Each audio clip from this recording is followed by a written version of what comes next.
할렐루야. 아멘. 하나님의 은혜가 오늘도 함께하기를 주님 여러분 축복합니다. 우리는 복받기 원합니다. 그러면은 과연 복이 뭘까? 또 어떻게 하면은 복을 받을까? 성경은 명확하게 말씀하고 있습니다. 거기 1절에 보니까 할렐루야 여호와를 경외하며 그의 계명을 크게 즐거워하는 자는 복이 있다. 이렇게 말씀을 했습니다. 누가 복이라고요? 여호와를 경외함이 복이라는 거예요. 또 그의 계명을 크게 즐거워하는 자가 복이 있다 라고 말씀했어요. 곧 하나님의 말씀을, 그 하나님의 계명을 기뻐하고 즐거워하는 사람이 복 있는 사람이다 라고 말씀을 하고 있습니다.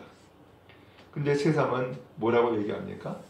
세상은 반대로 이야기를 해요. 그것이 아니라 하나님을 경외하는 것이 아니라 돈 잘 버는 것이 복이다. 건강한 것이 복이다. 라고 그렇게 이야기를 해요. 그리고 세상에서 출세하는 것이 복이다. 라고 여기기도 해요. 근데 성경은 그것이 아니었던 거예요. 그게 아니라 여호와를 경외하는 것이 복이고 그의 계명을 크게 즐거워하는 것이 복이다. 그런 사람이 복된 사람이다. 라고 말씀을 하고 있어요. 여러분 그렇습니다. 왜 하나님을 경외하는 것이 복일까?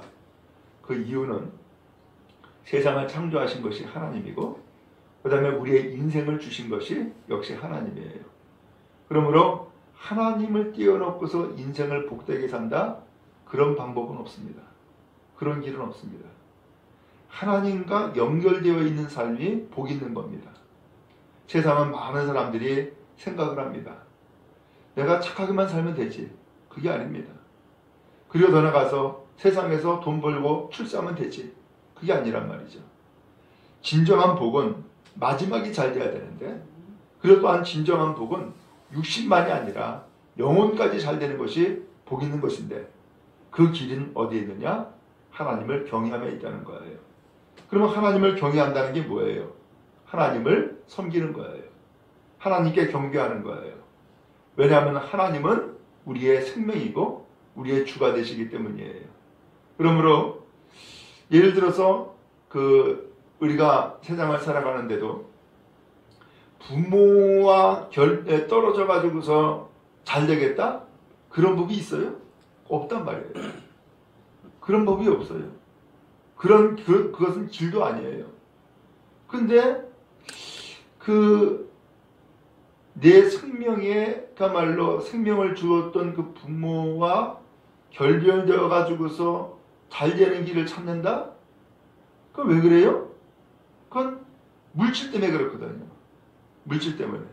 세상과 잘 되려고 하는 것이거든요. 근데 그것은 하나님의 그 법칙에 합당하지가 않고 어긋난 거예요. 오늘 하나님을 경외한다? 오늘 하나님을 경외한다는 것은 하나님을 사랑하는 것이고 하나님을 두려워하는 거거든요. 오늘 이것이 복 있는 길이고 또 하나님께서는 우리가 어떻게 살아야 되는지를 말씀을 하셨어요. 그러므로 그 말씀, 곧 계명을 크게 즐거워하는 것, 그게 복이라는 거예요. 오늘 하나님은 우리가 복되게 사는 길을 이미 알려주셨어요. 그걸 말씀하신 거예요. 그게 바로 계명이었고 그게 바로 하나님의 말씀인 거예요. 그러므로 하나님을 떠나는 것은 복이 아니고 하나님께 가까이 있고 하나님의 말씀을 듣는 것이 복이다 라고 하는 것을 성경이 명확하게 말씀했어요. 그런 의미에서 하나님을 경외하는 여러분 복된 줄로 믿습니다. 하나님의 말씀을 기뻐하고 하나님의 말씀을 즐거워하는 성도 여러분 복 있는 사람인 줄로 믿습니다. 그러므로 이게 복이구나. 이 새벽에 주님 앞에 나와서 하나님을 예배하고 하나님의 말씀을 듣고 그의 길을 가는 것, 이게 복이구나 라고 하는 것을 여러분 마음 가운데 새기고 더욱 복된 삶을 충분히 살아가며 누리는 여러분 다 될 수 있기를 간절히 바랍니다. 그러면은 이 복이 있다라고 했는데 무슨 복이 있을까? 거기 2절에 보니까 후손이 잘 된다는 거예요. 후손이.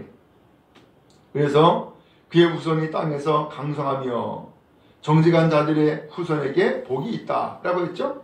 여기서 정직한 자라고 하는 표현을 했는데, 정직한 자는 바로 여호와를 경외하는 사람을 지칭해서 표현한 거예요. 여러분, 여러분의 자녀들 후손들이 잘 되기를 주님 여러분 축복합니다. 우리가 잘 알죠? 인생을 살아가면서 점점 인생의 깊이를 느낄 때쯤 되면은 뭐가 복이 있느냐? 자녀가 잘 되는 게 복이구나 라는 것을 절실하게 깨닫게 되잖아요. 왜 그래요? 우리의 인생은 이제는 살 만큼 살았어. 근데 우리의 인생보다 더 많은 세월을 살아가야 될 자녀들 후손들이 잘 되는 것은 내 삶의 열매란 말이에요. 내 삶의 열매이기 때문에 자녀들 후손들이 잘 되는 것이 그게 복인데, 오늘 하나님을 경외하는 사람에게 복 주신 하나님, 후손이 잘 되도록 복을 주시겠다라고 하는 약속의 말씀이 담겨 있는 거죠. 바라기는 여러분의 후손들이 더 잘 되고 더 복되기를 주님 여러분을 축원합니다. 그 다음에 두 번째로는 3절에 부와 재물이 그의 집에 있다 라고 표현했어요. 하나님이 물질의 복도 주신다는 거예요. 물질의 복도. 오늘 이 물질의 복을 통하여서 충분히 누리고 충분히 나눌 수 있게 하시는 하나님의 뜻이 담겨져 있어요. 오늘 바라기는 하나님 앞에 하나님을 경외함으로 복받는 여러분, 여러분의 가정에, 여러분의 집안에 부와 재물이 풍성케 되기를 간절히 바랍니다. 그 다음에 또 하나는 그 3절에 그의 공의가 영구히 서 있으리로다 라고 했어요. 공의라고 표현했는데 이것을 다른 성경에서는 좀 쉽게 표현했어요. 의로움이라고 표현했어요. 올바르게 살아가는 삶. 그래서 사람들에게 저 사람은 의로운 사람이야 라고 인정받는 삶. 바로 이러한 삶을 살게 된다는 거예요.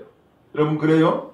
예수 잘 믿고 신앙생활을 하는 것, 바로 이것이 오늘 여러분 다른 모든 사람들에게 인정받는 복이 있기를 주님의 이름으로 축원합니다. 과연 저 사람 저렇게 신앙생활 성실하게 잘하더니만, 하나님을 경외한다고 열심히 예배하더니만 결국은 저것이 복이 있는 거구나 라고 하는 것을 사람들에게도 인정받고 칭찬받는 복된 삶이 되어지기를 간절히 바랍니다. 그 다음에 또 4절에 보니까 정직한 자들에게는 흑암 중에 빛이 일어나니 라고 했어요. 여기 앞에 정직한 자들은 2절에도 표현했죠. 누굴 얘기하고 있느냐? 하나님을 경외하는 사람. 바로 그래서 복받는 사람을 정직한 자라고 표현한 거예요. 근데 이러한 사람들은 흑암 중에서 빛이 일어난다. 흑암은 뭐예요? 어둠이죠.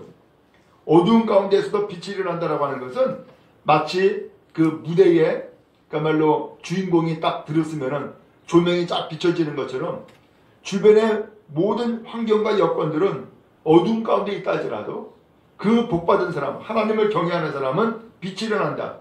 빛이 비춰진다 그 얘기예요. 그래서 그 사람 때문에 밝아지게 되고 그 사람 때문에 어두움이 물러가고 더 나아가서 주변의 모든 사람들이 저 사람은 정말로 그야말로 빛이 많은구나.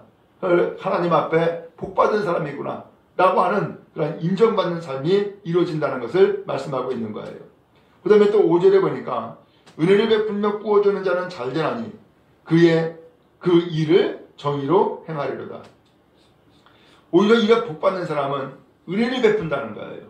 그 다음에 꾸어주는 자, 이것은 남을 도와주는 것, 베푸는 것을 얘기하는 거예요. 오늘 이렇게 하나님께서 복받은 사람에게 은혜를 베풀어주고 또 다른 사람을 오히려 도와주는 그런 삶을 살게 된다는 거예요. 그 다음에 또 6절에 그는 영원히 흔들리지 아니하며 의인은 영원히 기억되리로다. 오늘 이러한 사람은 많은 사람들에게 기억이 된다는 거예요.